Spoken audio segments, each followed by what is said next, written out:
Weekend as the city roars. Tune in loud, turn up some more. Cincinnati show, it's time to play. Sports with strawberry ice today. 5:30 sharp, don't be late. CTV, the sports awaits. Strawberry icy's on the mic, energy, it's pure delight. Every touchdown, every goal. Feel the pulse, it's in your soul. Cincinnati heartbeats strong. Strawberry ice will lead the throng. Every touchdown, every goal. Feel the pulse, it's in your soul. Cincinnati heartbeats strong. Strawberry ice will lead the throng. Feel the crowd, it's electric now. Shouting loud, they all know how. The CTV got what we crave. Sports with ice, it's waves and waves. Tigers strike and Bengals roar. Every game we want some more. Tune it in and feel the thrill. Strawberry ice, he's giving chills. 5:30 sharp, don't be late. CTV, the sports awaits. Strawberry ice, he's on the mic, energy, it's pure delight.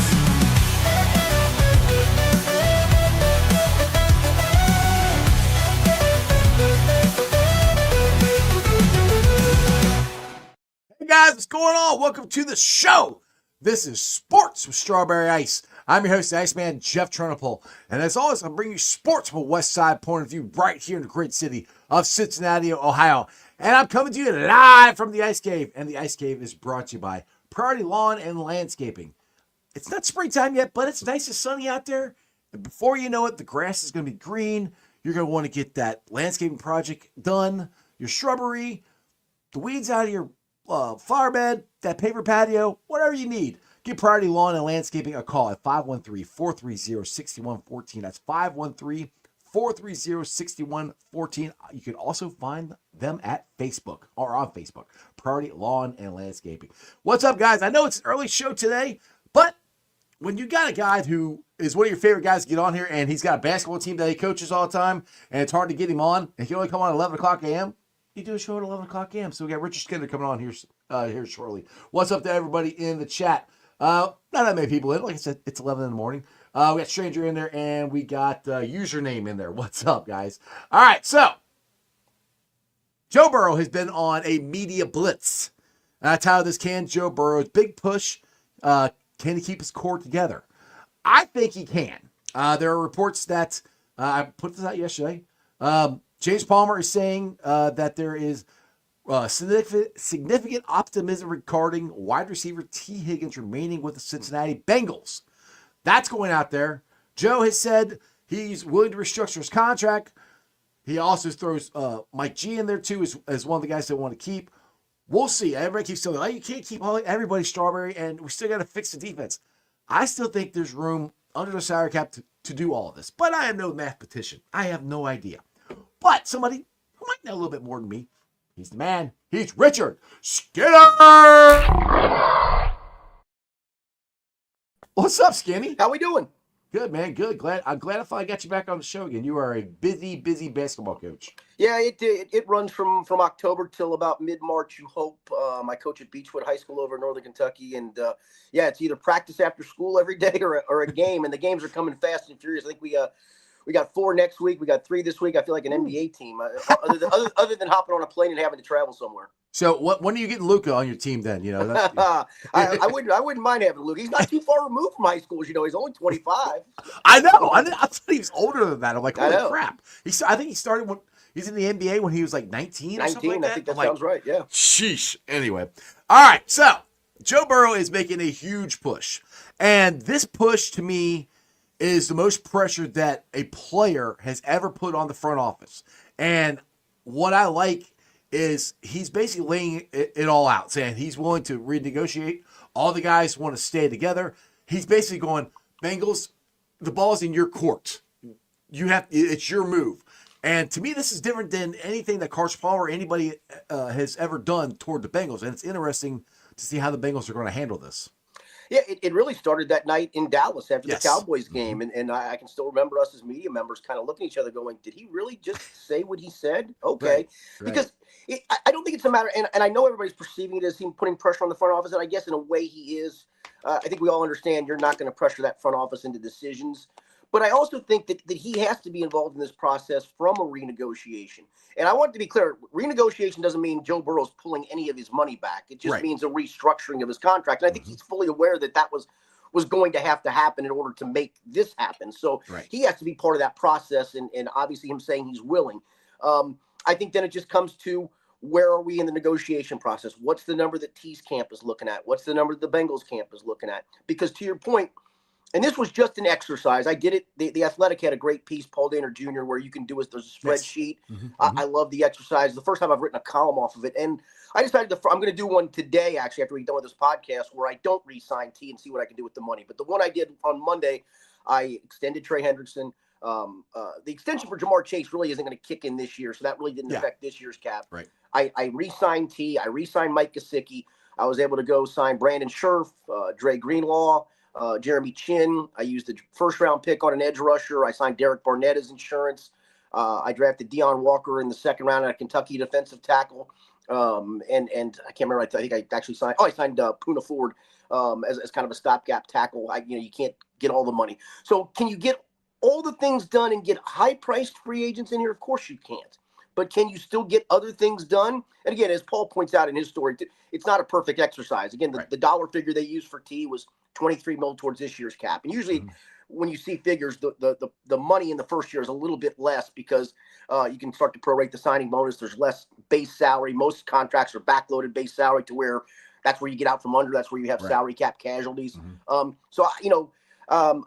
made some salary cap cuts. I cut Sam Hubbard. I cut Sheldon Rankins. I cut Jermaine Pratt. I cut Alex Kappa, and I cut Zach Moss.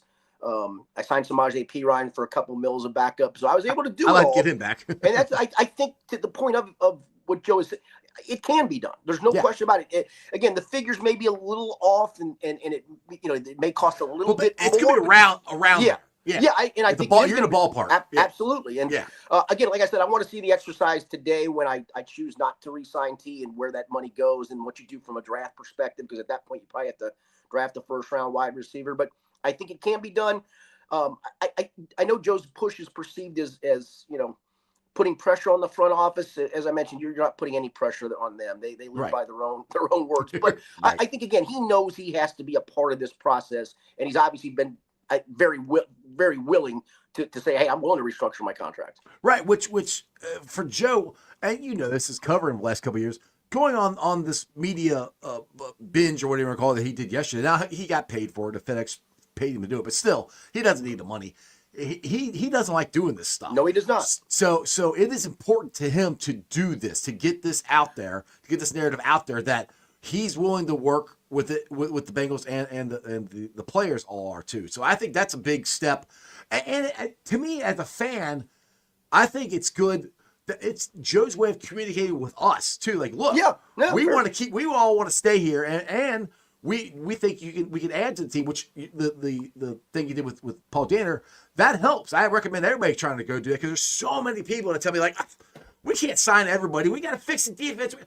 We can, and the thing is too. And the other way to fix the defense is draft good. Well, that would help. That's what you're paying the price for, really. Yeah. Is because you have to then still fill holes in free agency that you didn't fill through the draft. I mean, if it was a perfect world, you'd have some guys on rookie contracts or maybe early second contracts that aren't breaking the bank that would make this a complete no-brainer to be able to re-sign these guys. But it's not a no-brainer because, to the point, you've got to fill some holes on the defense that you didn't fill through the draft. I mean, right now, Myles Murphy should be the other defensive end opposite Trey Hendrickson on a rookie contract. He's not. It's why in the exercise I did, I had to draft an edge rusher in the first round, go sign a veteran who's got a little left in tank. Derek Barnett had 5 sacks this year. It wasn't a huge number. It would have been tied for second on the Bengals in sacks, mind you. But, but again, Myles Murphy should be that guy, and he's not that guy. Now, maybe he could still be, but you can't bank on that.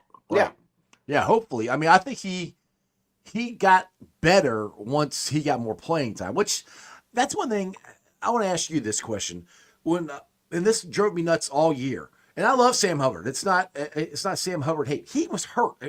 We saw him in training camp. He missed half of training camp because of that hamstring, which was really bad, and he had it all season, and then he hurt his knee. He still got more snaps than Myles Murphy. And I'm like, Myles Murphy is your number one pick from 2 years ago. Why are you not trying to find out what he can do? I think they tried. Trust me, I think they tried. Yeah. It comes down to, as a coach, the trust factor. You trust Sam Hubbard on a running play to set the edge. You might not get credit for the tackle. It's not a very sexy thing. It really doesn't show up statistically. But he still was a pretty good player against the run. And you have to have, I mean, honestly, as great as Trey Hendrickson is as a pass rusher, Trey can be very average against the run. He gets upfield a lot of times. He gets out of the lane a lot of times. I don't think Pro Football Focus is a gospel, but it's certainly a guideline. I mean, he's middle of the pack of defensive ends in run defense. His grade wasn't all that good. Now, it was, top of the line as a pass rusher, not just from a sack perspective, but from a pressure perspective. But, as a coach, and I'll do this as a coach myself, sometimes we'll play a guy and people probably go, why are you playing him? Well, I trust him to be in this spot at this time. I trust him to set this screen on this play. I trust it doesn't show up in the stats. Nobody really notices it but a coach. And I think that's where it comes down to. And, I think if Myles had shown the staff a little bit more and that they could trust him a little bit more, I think they would have tried to play him. And it just, Joseph Osai surpassed him, to be quite honest. Right, he did. Joseph actually played pretty well on the stretch. That's another decision you got to make of, can you bring Joseph back and respect that's a Mulligetta guy. So I'm kind of writing him off. I hope not, but yeah, fair point. They don't talk to that guy. They haven't I would say this. He's a pretty hard line guy too, right? I mean, he sets a number. He's not coming off of his number, and you got two stubborn entities at work. And give him credit. He got Jesse Bates paid, but I think it's why T dropped him as an agent. I think T wanted at least somebody who could negotiate something. I mean, again, it's not going to be, you're not getting a hometown discount here, but it's at least somebody who's willing to work in the negotiation process. And that's the point too. Is T is almost bent over backwards. I mean, to say he wants to stay here, for him to fire his agent, and some people are like, well, you think that's the only reason he fired his agent? I do, because if he wanted to get the most money, you stay with David Mulligetta. I mean, he got Deshaun Watson, the first and only fully guaranteed contract. The man gets his money. He's a great agent for getting paid. No doubt. You want to get paid, you get David. You don't care what team, go to him. But T cared. T wants to be here. And I think that he's made that blatantly obvious. Absolutely. Now, you're still talking, what, 27, 28 million probably for T? Yeah, that's probably in the ballpark. I mean, if I was the Bengals, I'd structure a contract of something along the lines of a $24 to $25 million base, and then say, listen, if he plays over 13 games, we'll give him $750,000 per game. I think that way that gives you a little buffer, because I don't even think this is a fact. I mean, he's missed 5 games each of the last 2 years. He missed a couple games. The hamstring thing is real. I know he's trying to find a way to get that fixed, so he doesn't continue to have that issue. But it's something you have to take into account, I think, if you're the Bengals, and rightfully so. So can you do it with a nice base, a nice signing bonus, but then prorate, hey, if this guy plays games 14, 15, 16, 17, we'll give him X. Maybe you can structure something like that. But yeah, I mean, that seems to be the ballpark. I mean, does it get to 30? I don't know. And if it does, is that the breaking point? Is that the tipping point where the Bengals just say, we just can't go that high for this? It's just that we can't trust the injury history and all that. Right. That's the most interesting part to this. Now, I don't think the Bengals, like I said, I suck at numbers. I'm trying to look more into this. But listening to different podcast stuff, the Bengals don't structure their contracts. They structure contracts the same way they've done for years. They don't do an upfront cash. You can do upfront cash. Well, they do signing bonus. I mean, they'll give you the signing bonus, and you can prorate that over the life. So let's just say, I'll use a round number. You give T a $16 million signing bonus for a 4-year contract. Mm-hmm. You can account for $4 million of that the 4 years of the contract. Then the base salary is. It usually goes up each year, and a lot of times it's backloaded to where that's where you get out from under a contract. Like Sam Hubbard's in that boat right now, right? Okay. He's owed $9.5 million on his contract if he plays in 2025. Well, the Bengals aren't going to pay that, so they're going to cut him and save the $9.5 million. That's where a lot of times you see these contracts, and you'll hear a number, and again, I'm just going to use T as a round number, let's just say it's 4 years and $100 million. Mm-hmm. That looks gaudy, right? Well, if you really look at it, maybe the last year of that contract, it's a $30 million base that you can get out from under. And so because again, contracts are not guaranteed in the NFL. That's why some players try to bake in guaranteed money. Right. You mentioned Deshaun Watson. Mm-hmm. He's guaranteed money. Sam Hubbard, again, is owed $9.5 million this season, but it's not guaranteed money. Right. So you can whack him off the books. I think Sheldon Rankins is $8 million. You can take him off the books. So that's usually – and the Bengals are really good. I remember a few years ago when Bobby Hart got an extension. It was like 3 years and $60 million, and everybody lost their mind. And I actually wrote a comment and said, here's how it's structured. Look at the last year of it. The base salary is this, and he's never going to see that money. I'm telling you, he didn't. So that's where, again, the numbers that look gaudy, I think the agent, that way he gets the grandstand, the player sees that number, et cetera. I think it's – look how it's all structured, and most teams do it that way. So what's the difference between – because everybody keeps talking about how the Eagles have done it. What's the difference between the way the Eagles structure their contracts compared to the way the Bengals do? They put void years at the end of the contract, which really are just extra years onto a deal at no value, and that's literally just kicking the can to some degree down the road. The Saints did some of that. The Saints are paying the price for that at the moment. They've been in salary cap hell.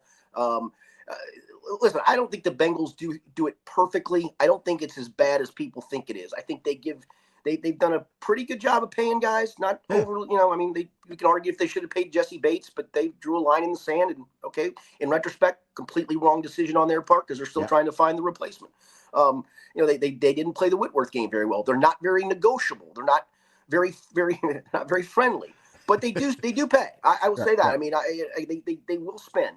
And so they just, they don't like to have, where they get to a year and go, oh my God, what are we going to do? We are locked in by our cap number at the moment. Right. They like to have the wiggle room to play with, and I don't think there's anything wrong with that. Yeah, it's interesting because I can't remember. I can't remember. I think it was the Steelers a couple of years ago. I think it was them. Don't hold me to that. They got to the end of the year. They had a bunch of injuries. I don't think they could pay to go find injury replacements. I mean, they brought guys off their practice squad, but they were like in a spot where guys were falling by the wayside, and they literally had nobody to go off the street to sign. They had no money to sign them, and some teams put themselves in that jeopardy. Yeah, that's what you don't want the Bengals to do that. We just want them to get, because they're for years they spent so far under the salary cap. Now they're getting closer. They're never going to hit the top of it. I mean, they're not. No, because I would say this. They all literally, whenever you see a salary cap number for the Bengals, and I would advise fans of this. You may not like me saying this, but this is the truth. You may not like the fact the Bengals do this. Subtract $10 to $15 million, because even when you look at that raw salary cap number, it doesn't take into account paying for your draft picks. It doesn't take into account signing players when guys get hurt. It doesn't take into account paying for a practice squad. It doesn't actually take into account filling out a full roster. It's the top 51. Well, there's not 51 guys on a roster. It's 53, and then 5 are inactive on a game day, or if you elevate practice squad guys, 7 are inactive. It's then holding some money back for guys who have incentives in their contracts. So they try to make sure they account to have some money aside for lack of a better term, a rainy day fund. But they'll have plenty of money. I mean, in the exercise The Athletic did, it was 32 mil. That's about what I would have put it at. If you look at one, it's 47 mil from over the cap. Subtract that down to 10 to 15 mil to 32, and then they got a lot of guys for salary cap cuts this year that you can add another 35 to $40 million. So they will have plenty of money to play with. And the thing is too is, and Joe said is yesterday, I think on First Take, I think he said on that one, that the salary cap's going to go up. I mean, the salary cap's going to just keep going up and up and up. There's nothing stopping the NFL machine right now. I mean, it's just they're just making money hand over fist. So they're going to have the money, and I don't know what the projection is, and I don't know if the Bengals like basing how much money they're going to spend on projection, but you kind of have to. I think you have to. Absolutely have to. Yeah. And that's again, that's where this whole guaranteed stuff comes in. I mean, they don't like guaranteed contracts. Joe Burrow got one. They broke the rule, and rightfully so. Jamar is going to want one, and so even though the cap's going to go up, and they're going to have some guys that will fall off the wayside cap-wise, they're going to have the room to get this done, even when Joe Burrow is going to really hit the salary cap hard in the next few years. Jamar is going to eventually hit the salary cap really hard. T, if he gets extended, is going to hit the cap hard. Trey, if you extend him, is going to hit the cap hard. So you got to take that into account. But then if you do some projections of where the cap might go, you say, okay, we still have this amount of wiggle room. We can do this. Or maybe it's, hey, we just can't do this. It's going to be a fascinating offseason because The front office is going to come out as the bad guy if things don't get done. It clearly is. And they're going to have to maybe swallow hard and say, all right, we may not like to do some of this, and it may lock us up. I mean, listen, if something catastrophically happened to a Joe Burrow and or Jamar Chase and you're locked into guaranteed money, that puts you in a real tough spot. I mean, the Cleveland Browns are in hell at the moment. Yeah. Of their own undoing. It's their own doing. It was stupid. They made a completely stupid move, but they put themselves in hell because of what they guaranteed to Deshaun Watson.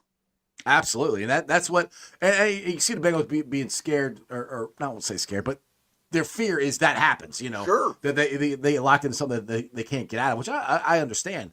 The thing is, though, with the cap salary going up, like you said, they got the room. Size. And with the like you said, the big cap hits coming later, if they sign Joe, Jamar, T, well, there I got Joe, but T and Jamar, Trey, that's where drafting and developing. Correct. That's where they have to get better at. Now, I put Duke like this. I think Duke gets on heaters. He's hot and cold. He's kind of like a baseball batter. He has hot streaks or whatever. He had a hot streak a couple years ago drafting. Now everybody say we drafted. We had earlier drafts. Got Joe Burrow, Jamar Chase, Logan Wilson, all that. He hit those, and then last year, I don't think last year's draft was too awful. I think it was better than what it has been the last couple years.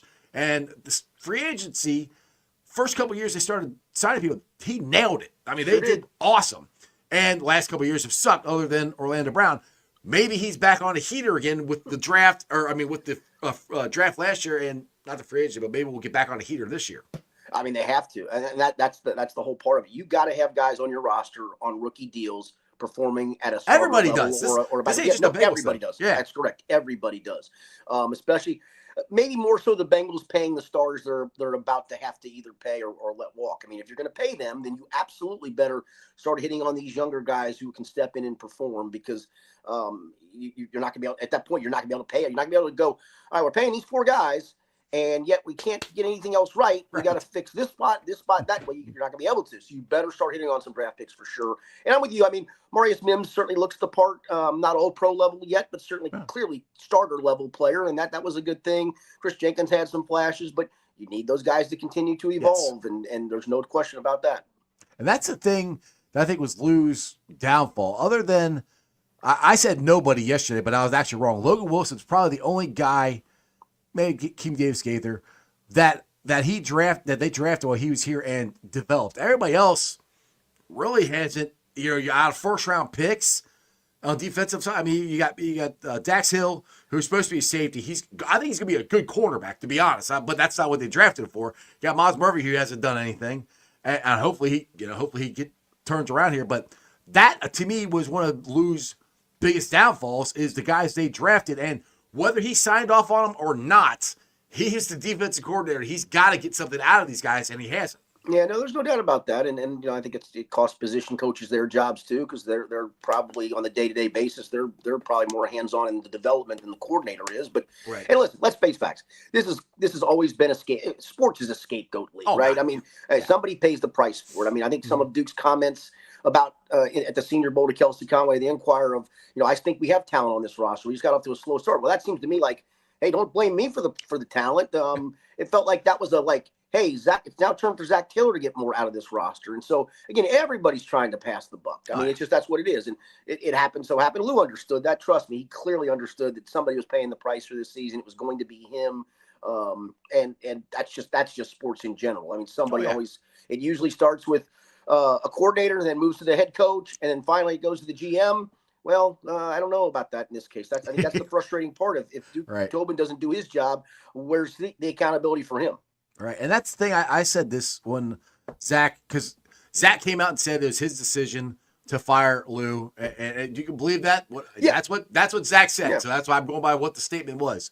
And I said that puts Zach, in my opinion, like you just said, on the hot seat. Because if for some reason it doesn't work next year, like you just said, Zach's the next one to go. I mean, that's... Yeah, you're not going to get a chance to do this defensive coordinator thing again if you're Zach Taylor. You're just not. I mean, this hire has to be right, and you have to get this team back to the playoffs. You built up some cachet.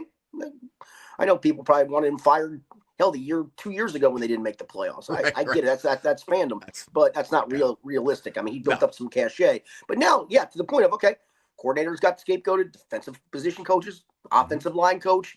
Okay, you're not going to get a chance to make these hires again. It's that simple. So you better get them right. Yeah, exactly. And he got Dan Pitcher right. That was Period. that was a very good hire. Dustin here, one of my guys here, brings great questions. What's your guys' confidence level that we get all these deals done? I am 50-50 at the moment. 2 days ago, I wasn't that confident. After yesterday, I go back for it.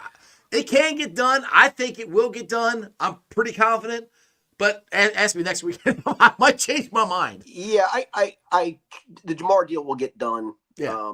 That one I'm like 100% sure that's going to get I'm more done. confident in the T contract getting done. The one to me that's the outlier, the interesting one is the Trey decision. And, obviously he came out a couple of days ago on the Pat McAfee show and it was, I want an extension. If not, well, then they can trade me and hopefully get some picks. He couched it very well. He said it in a very, very well, but it was literally pay me or trade me. Well, if you're going to trade him, you're going to have to make that decision probably before the end of April. And so we've got a couple of 3 months to get something done here.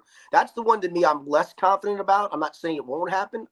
I do think it will happen, but that's the one out of all these that I'm probably least confident in. I'm probably less than 50-50 on that one. Way more confident in the T one, in my opinion, getting done. Now, the thing that gives me confidence is that is they've already worked out 2 deals with them already, so it has happened before, so they got a basis. But with that being said, if they were to trade Trey, which I don't want to because Trey Andersons don't grow on trees. You can't just go, oh, we'll get a second round draft pick and we'll draft the same guy. That's very unlikely to happen. But what do you think they could get for Trey if they were to trade him? Probably a second and a fifth. I think that would be a decent return for him. I think the problem though, if you let Trey walk, is it's not a great free agent class for edge rushers. And let's just do the exercise.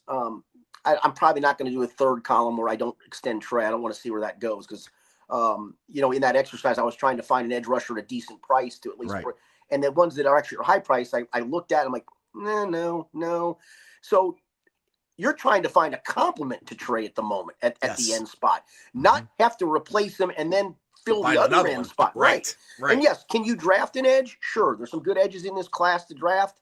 I did that in this exercise. I took a kid out of Georgia in the first round as an edge rusher, but I took him as the other end to go along with a mid-price veteran free agent signing, Derek Barnett, and then still at that point I have Myles Murphy technically as my fourth end, and I crossed my fingers Myles develops. I don't think you can take away Trey and then say it's too much. Let's go sign a free agent, and then we still have to get the other end right. No, you need to get the other end right, and I think that's where Trey a little bit has them over a barrel, in my opinion, because it's just the edge rusher market just isn't. It's just not great. Yeah. Now, the guy I like, I've just started doing draft stuff, but the kid, I can't remember his name, the kid out of Marshall. I think he was in another school and a transfer to Marshall. I can't remember what. Do you know what I'm talking about? I do not. I didn't dive into that part yet. I cannot remember his name. Well, then never mind. I'll forget to answer the question if you don't know what I'm talking about. Cause I don't know if he's gonna be there at 17. Let's go with this one here. Mike Green. There you go. There you go, Dustin. Thank you. Yeah, Mike Green. Well, let's go with this here. The guard spot. What I think they're probably going to do is try to sign one guard in free agency and try to draft one. Yeah. And bring Cody Ford back and have a competition for the other spot is what I think. Now, I don't think they're going to get the guy from Kansas City who's going to be Trey Smith. No. Yeah, he's going to get like $50 million or something like that. No, I signed Brandon Scherf at $6 million. Brandon had a pretty good PFF grade. To your point, I re-signed Cody Ford. I kept Cordell Volson. He could be a cap casualty. I do think they keep him around. And then to me, it was a competition between Cody and him. In the exercise I did, like I said, in my first 2 rounds, I drafted an edge rusher and a defensive tackle. I didn't really go deeper than that in the draft. But there was also spots in there where there were interior offensive linemen available. There's a kid from Purdue that was there in the second round I could have taken. So to your point, yeah, I think you sign one, draft one, maybe third, fourth round, and you might sneak up to the second depending on what else you do in free agency. And then bring Cody Ford back on a reasonable price, bring Cordell Volson back. And Cody's big part is the whole versatility of, sliding at guard. He played both tackle spots. He played everywhere except center. Everywhere except center. I mean, listen, was he great? No. Did you notice him? I didn't notice him all that much. I was impressed with him, to be honest, with his versatility And like you said, you didn't notice him. It wasn't, oh crap, Cody Ford. That one, flag of Cody Ford. When he came into the first Cleveland game, I thought, oh my gosh, Myles Garrett's going to kill him. Right. They helped him a lot. Trust me. They left guys in to help him a lot. Well, it's Myles Garrett, of course. No of course you're going to. No question. I'm all for bringing him back. And he was on the NFL Insiders last night, and he's another one. He wants to come back. He wants to get paid, of course. Now I had Anthony Cosenza on yesterday, and he wrote an article, and they had Trent Brown on their podcast, and he wrote an article that Trent's getting healthy and everything, and he brought up the idea of bringing Trent back for swing tackle. Extra lineman off the bench and could potentially play guard or tackle because Mims, he's injury both prone. Both of them. I mean, obviously Orlando missed games last year. Orlando never missed a game until he got to Cincinnati. Yeah. But what's your thoughts on Trent Brown bringing him back for possibly a swing? Yeah, it has to be the right price. It has to be more team friendly, I think, than anything else. Listen, I want to say this. Trent just didn't seem overly interested last year. I mean, I got that. I hope that if he opts to come back, it's with the understanding that you are the swing tackle. I think that's how. I honestly think that's how last season. If Trent hadn't gotten hurt, I think that's how last season was going to develop anyway. That at some point Amarius was going to start, and he obviously had to start sooner rather than later, and it worked out. It honestly worked out just fine. I'm not opposed to that because I think in my exercise, I went and signed Jedrick Wills as a free agent as a backup swing tackle. Or I mean, I think at the time I did. They're going to have to get one. They don't have. I think the last move. It was the last move I made. I had $4.3 million left. They gave him a $4 million price tag. I'm like, sure. But to that point, if it's re-signing Trent Brown or signing Jedrick Wills, I mean, flip a coin to me. And so I'm not opposed to it. Yeah, I mean, and that's the thing is they have to have somebody. Now, another thought that I've had is, and I don't think this is going to, and I don't necessarily like this one as much, but oh, good. Well, who's the backup center they drafted last year? Matt Lee. Thank you, Matt Lee. So, what two ways to look at this? You could either, to fill the guard position, you could put him at center and he can take care of the guard. Yeah, that won't happen. Or he played the extra lineman last year. Is there any chance that he possibly could be fighting for a guard spot next year? Possible. I mean, he's a 7th round draft pick for a reason. I mean, he was a 7th round draft pick for a reason. I think the guy that's the most interesting coming back, because I think they really like him, and then he hurt his bicep, was Jackson Kirkland. Don't forget he's probably in the mix.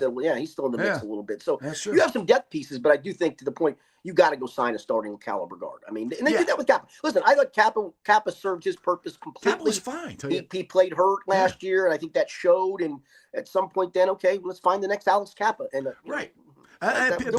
Bengals fans crap on him, which I mean, yes, he wasn't good this year. I get that, but people are like, oh, we went and signed him. Like he was pretty good. He was fine. Yeah, he was one of the top guards in free agency that year that we signed him. So, and that was the thing is. Before then, we all were upset. The Bengals don't pay guards. They don't pay guards, Well, they did. So, and that's the thing is I know a lot of people go out there is saying that, I don't want a stopgap at both. I want a solid 2 guards next year, which would be great. I don't know if that's reality or not because of the money we have to pay for everybody we want to pay. But if you can get a guy who can be a stopgap for a year or two, and you could draft a solid guard, left or right. You got that one situated, great. Then you could try to go take another swing at the bat next year and get another guard, and that's how you can develop this. And because the thing is, for the money that we all want them to pay the players, they got to get these draft picks right because they got to get some of the money off this defense because they spent a lot of money on this defense on mediocre guys. They got to get some of this money off that and some of the money off the offensive line. Because you're paying Orlando Brown a ton of money. You're paying Ted Karras, not a ton of money. You're still paying him. You got Mims, who's a first-round pick. There's a lot of money there that if you draft guys and develop them, it saves you there. Yeah, and I mean, let's face facts. I mean, this is probably going to be the last year for Ted Karras coming up. So you better hope Matt Lee's either a replacement or there's another replacement coming in the pipeline through the draft. So, yeah, I mean, and that's where it goes. The little point, you can't pay everything. I mean, if you guys want the stars back, okay, it doesn't mean you can't do anything. As I mentioned, there's still plenty you can do. It's just not go sign one guy. It's find stopgap guys, unfortunately, to fill the rest of the roles. And what the Bengals got to get back to doing with the free agents, which they did a great job of, when they signed Trey Henderson wasn't a potential defensive player of the year. No, they hit that one out of the They park. rolled the dice. Yeah, they rolled the dice. They got Chidobe Awuzie. When they signed him, he wasn't an upper level quarterback. He developed into that here. That's where they need to get in that level again this year because they I would love to go out and sign a really good edge, but like you said, it's not a very good edge class anyway. But just for instance, a big name edge, if you can get somebody who's like Trey Hendrickson was and get him on the other side and he develops into Trey Hendrickson and you have both of them on the same side and this guy doesn't cost you as much money that a bigger name would, that's where the Bengals, that's their wheelhouse. That's where they need to get back to, I think. No question. I mean, they need to hit on some draft picks and they need to hit on some of these free agents at reasonable prices. Now, did you have them keeping Geno Stone? I did. And that was one actually in the column I wrote for it. I said I could be talked into cutting him and going with Jordan Battle. I think that's, you do this exercise and let's not forget, Al Golden now is going to evaluate these guys. Maybe he looks at Jordan Battle and goes, wow, I can get something out of him. Maybe he looks at Jordan Battle and goes, ooh, we better fix that. And maybe he looks at Geno Stone and says, hey, I remember this guy in Baltimore. I saw how he played towards the end of the year. I can make this work. Or maybe he looks at Geno Stone and goes, guy doesn't tackle. He's not the player that you thought he was. I need to fix that. Again, he may look at Jermaine Pratt. Don't forget, he coached Jermaine Pratt and go, I was about to bring him up. Get some stuff out of Jermaine. I mean, I made Jermaine a cap casualty. But maybe he looks at Jermaine and says, no, there's still plenty left in the tank. I don't think there is personally, just my eyeballs, but maybe he thinks there is. And so I think that's the other thing that we can't factor in the equation because I have no idea how he's evaluating these guys at the moment. He may look at Miles Murphy and go, how the hell is this kid not on the field? Or he may look at Miles Murphy and go, he ain't never gonna make it. So we don't know any of that at this moment. Right. Yeah, exactly. The one I'm most interested in is Pratt because he had his best years when Al Golden was the linebackers coach here. And when he was younger. And he was younger then too. Right. Yeah, he was a lot younger too. But one thing I noticed that they did differently back then that they don't do now when they tackled better, but they swarmed to the ball more. And that's where I think Pratt excelled, is there'd be two guys there tackling the guy, and he'd be in there punching the ball out. And that's how he got a lot of fumbles or turnovers and stuff. He did that very well when Al was here. Can they get back to that? I don't know. Like you said, I don't know. I think Pratt's lost a step two as well. But now he'll throw it out there with all his, he was the leading tackler. Well, you leading tackler when, the guy might have ran through 4 or 5 tackles before he got to you too. So that's a skewed number sometimes. Yeah, remember Preston Brown had a bunch of tackles for a while at Buffalo, and when he came here, you could say like, "Oh my gosh, this guy can't play." Anyway, yeah, I like Preston. I'm glad he had a nice career, but it just, it's a very physically demanding position, as we know. I mean, and exactly. All of a sudden, age creeps up on you. It looked like it crept up on Jermaine last year. Exactly. All right, so I want to get into my Bearcats here, and Skinny, this has been one of the most frustrating seasons ever. I mean, before we started Big 12 play, I was legitimately going, this could be a Sweet 16. This should be a Sweet 16, maybe possibly a Elite 8 team is what I was thinking. And we got into Big 12, and it just went, whoop, and they have looked horrible. Now they won against Central Florida, and they shot the ball well for once. Defense is there's still guys driving down the middle of the lane, and nobody's stopping them. What is it? The players not giving enough effort? Is it West not getting the most out of them?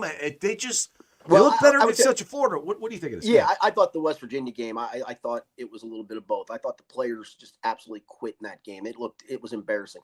Now, let me give Wes Miller a little credit here. I mean, and maybe this was just out of absolute desperation. He changed the starting lineup the other night. He put Dey Thomas in and took Dan Skillings out, and Dey went for 20 and had 4 or 5 assists, and Jizzle seemed to play a little bit better too.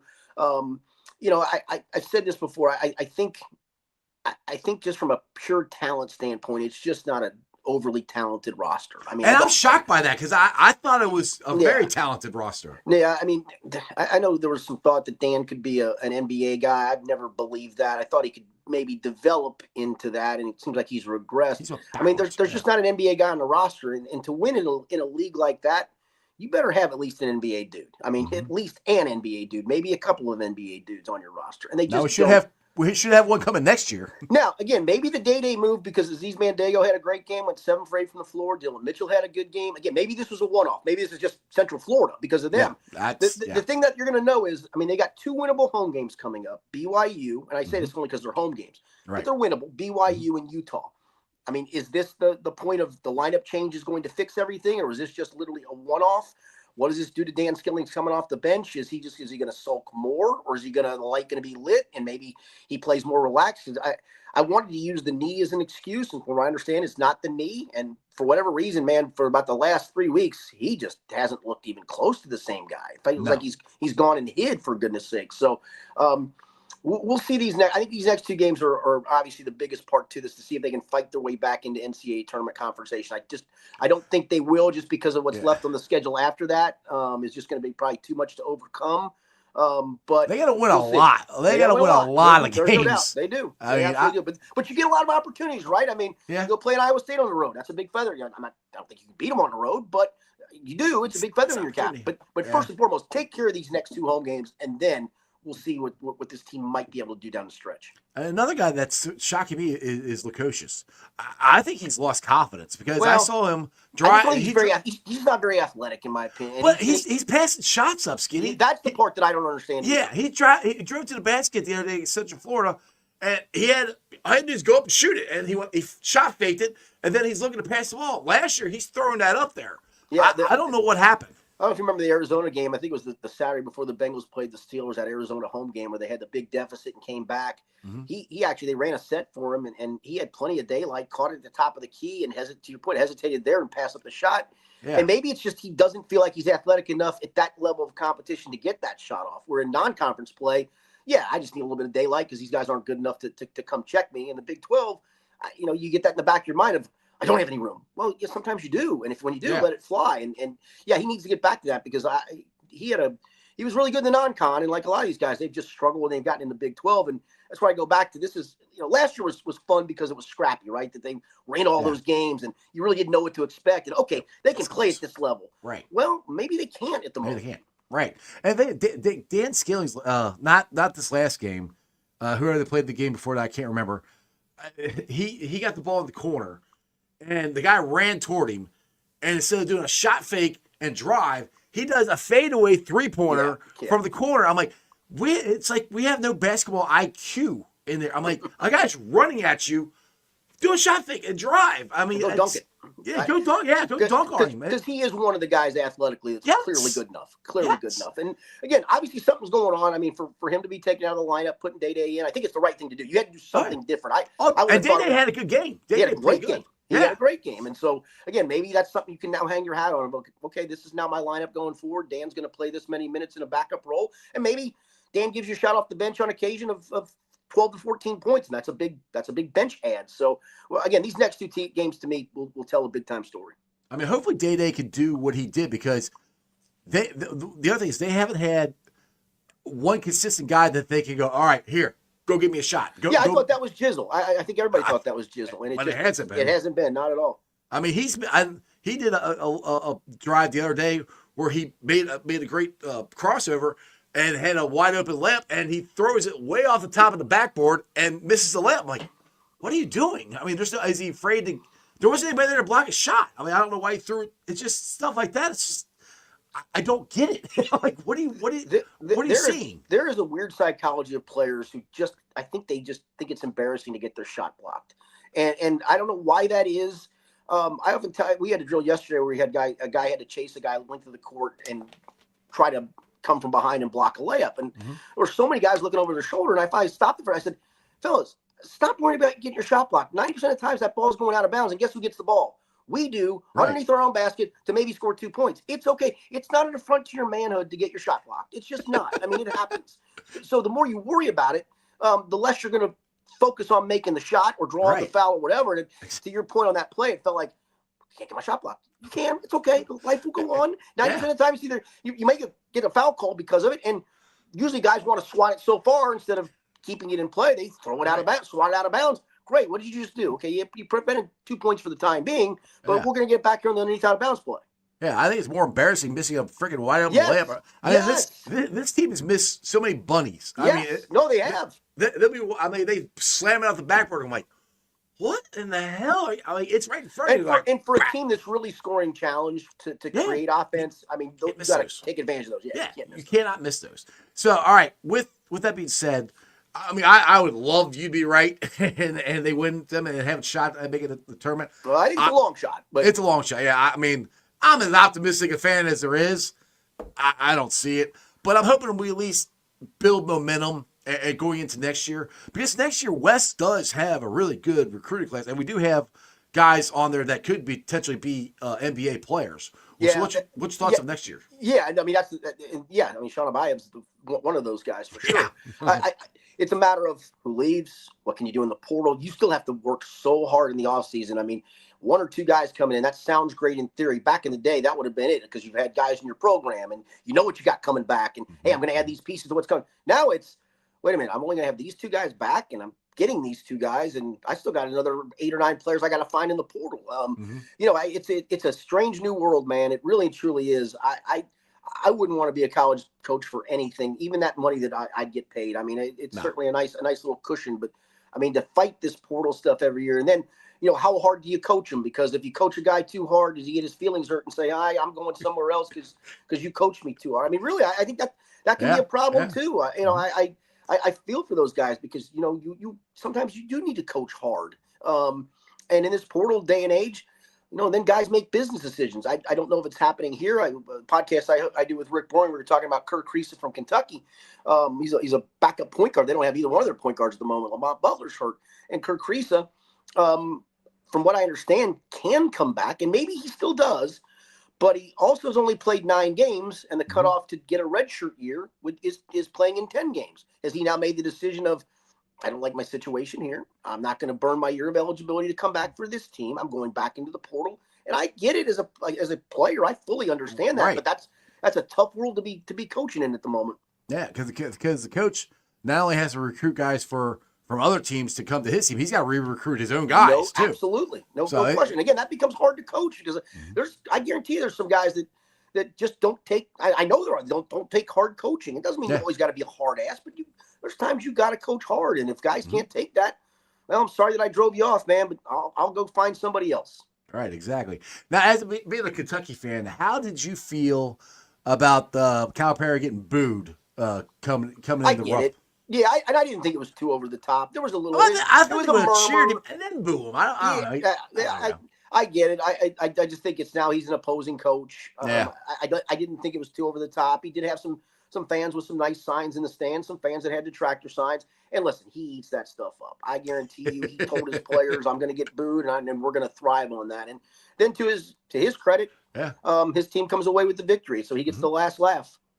Right, exactly. I mean, I always remember, it's a totally different situation, but when Hugs came back for the first time at Shoemaker, and he was wearing the mustard suit, we all cheered him, and then all right, you're back. Now we're gonna boo you. Yeah, no, I think that's a little different, because obviously Cal left on a sour note.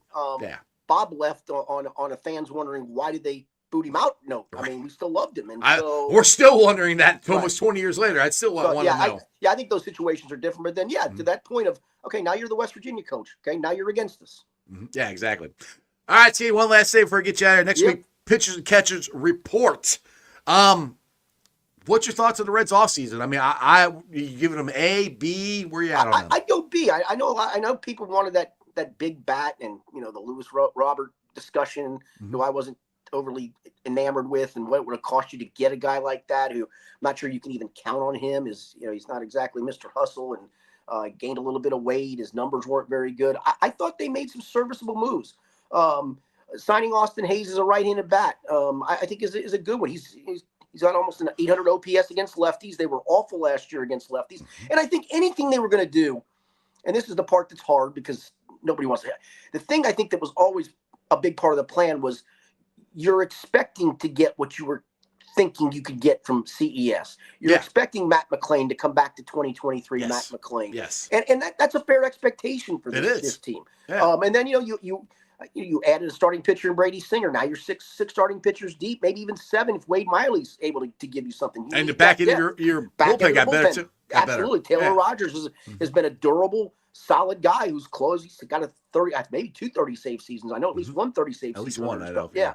So, I think they've made themselves better. But a big part of this plan was always your young core was going to have to evolve. Ellie has to take another step forward, and he probably will. Matt McClain needs to be 2023 Matt McClain. CES needs to be the guy you truly, and I still think, again, if I was buying stock in a guy, his stock is very low. I'd buy stock in that cat because I think he can flat out rake. And I thought last year was just, he battled through an injury we didn't know about.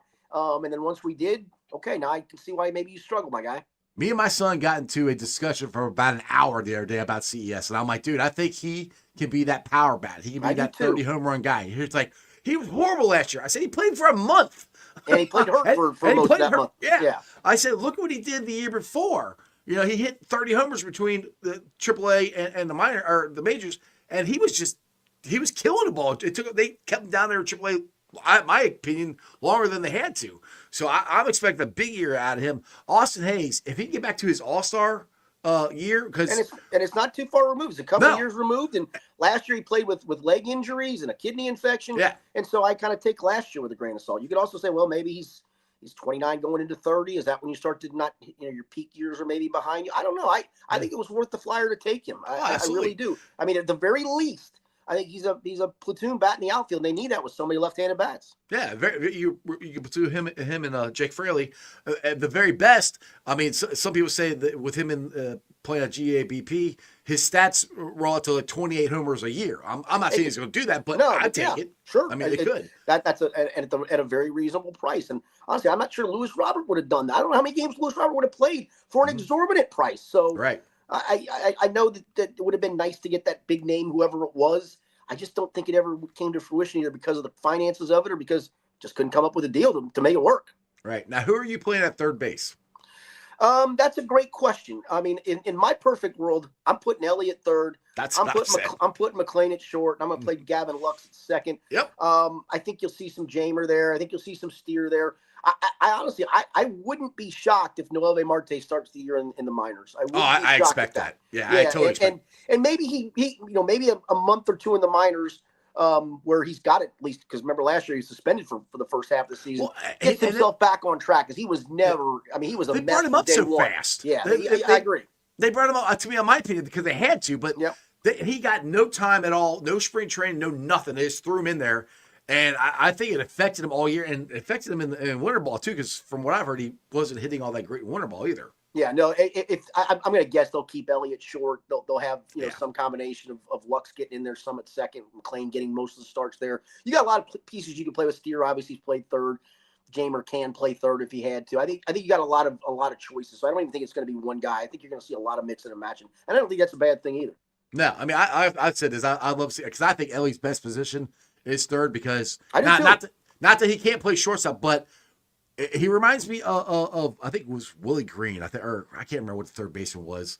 That he made great plays, but when he had time to think about it, he'd throw it away for the Reds. I can't remember. No, I think third base is a very reactionary position because it comes on you so fast, and he's such a good athlete. I thought when they played him at third his rookie year, I thought he was outstanding. Yeah, and shortstop, he makes the great plays. He does, but if he has time to think about it, he wants to be too cute sometimes. That's where I think, and that's where hopefully Tito can get that out of him. Yeah, good point. Because I think he can be a Gold Glove shortstop. I do. He's got great range. The cannon for an arm. Yeah. I mean, just the things he can do. I mean, hell, on pop flies, sometimes he worries me because he goes bothers outfielders like it's not your ball, dude. I get why you're out there, but no, I mean he's a freak. And so he's fast enough to go out to center field and catch the ball. I'm not opposed to that move either, but they don't sound like they're in that camp. No, that's another move. That's to me. That's where I see him eventually, but I think he's staying at shortstop.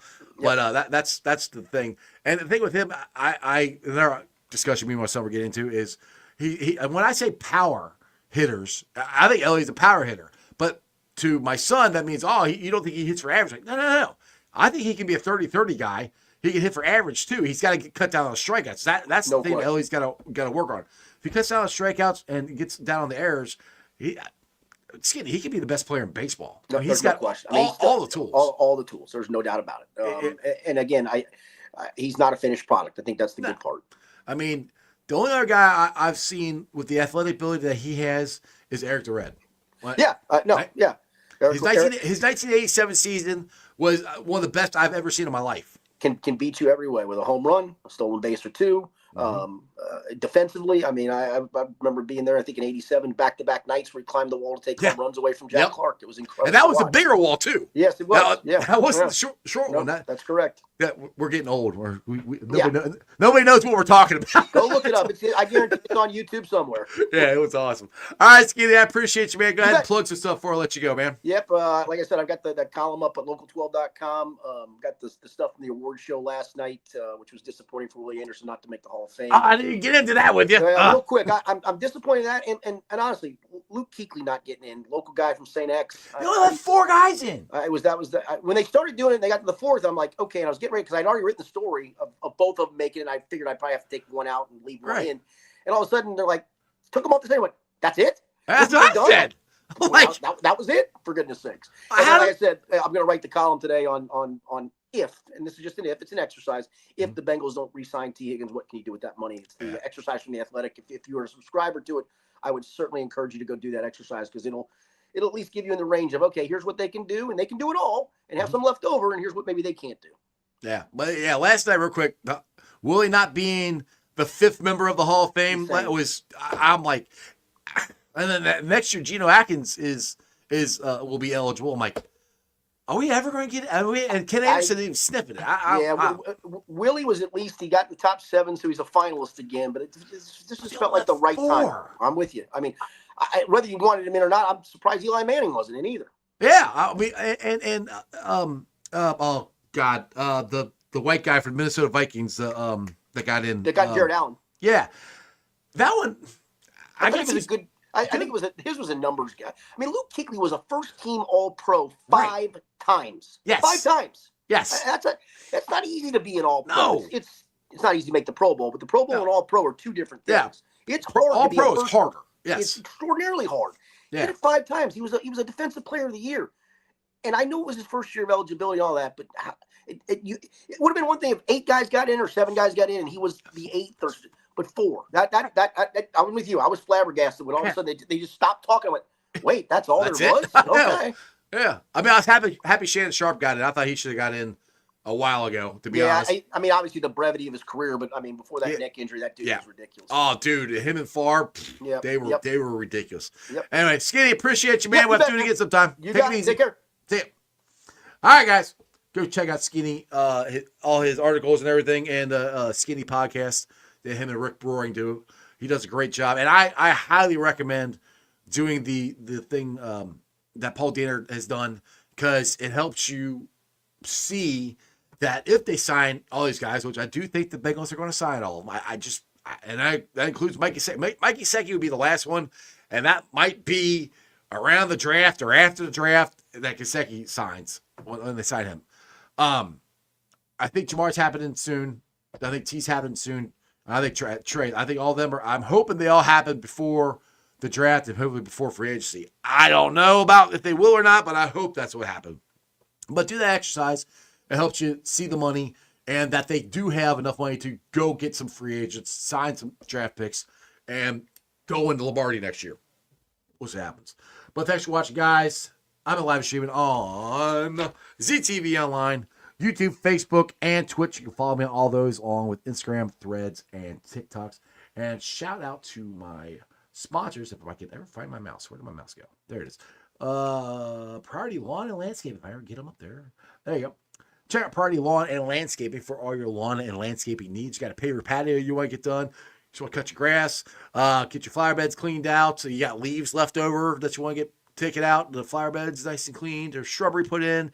Anything like that, please give Priority Lawn and Landscaping a call at 513-430-6114. That's 513-430-6114. You can also check out Priority Lawn and Landscaping on Facebook. Also, shout out to Marr Windows and Doors. You can check them out at www.meyercincinnati.com for all your window and door needs.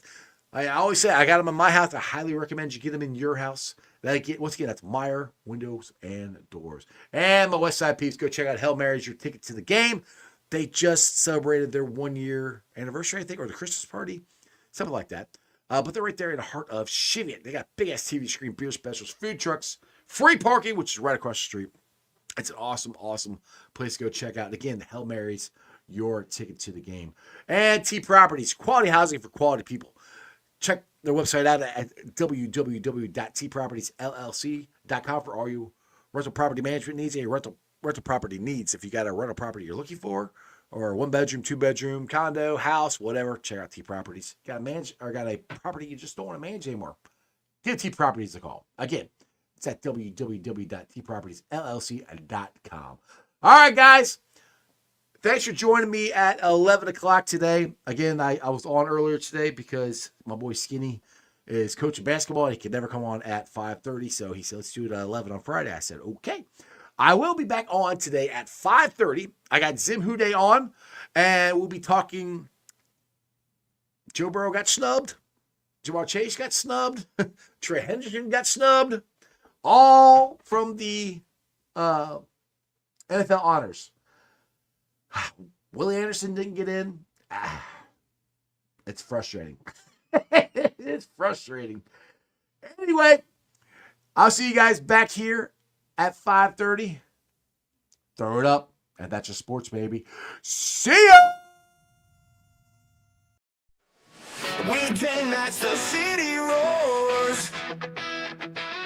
Tune in loud, turn up some more. Cincinnati show, it's time to play. Sports with strawberry ice today. 5:30 sharp, don't be late. CTV, the sports awaits. Strawberry icy's on the mic, energy, it's pure delight. Every touchdown, every goal.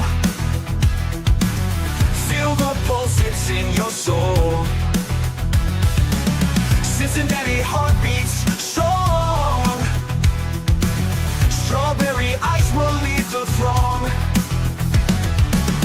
Every touchdown, every goal. Feel the pulse, it's in your soul. Cincinnati heartbeats strong. Strawberry ice will lead the throng. Feel the crowd, it's electric now. Shouting loud, they all know how. CTV got what we crave. Sports with ice, it's waves and waves. Tigers strike and Bengals roar.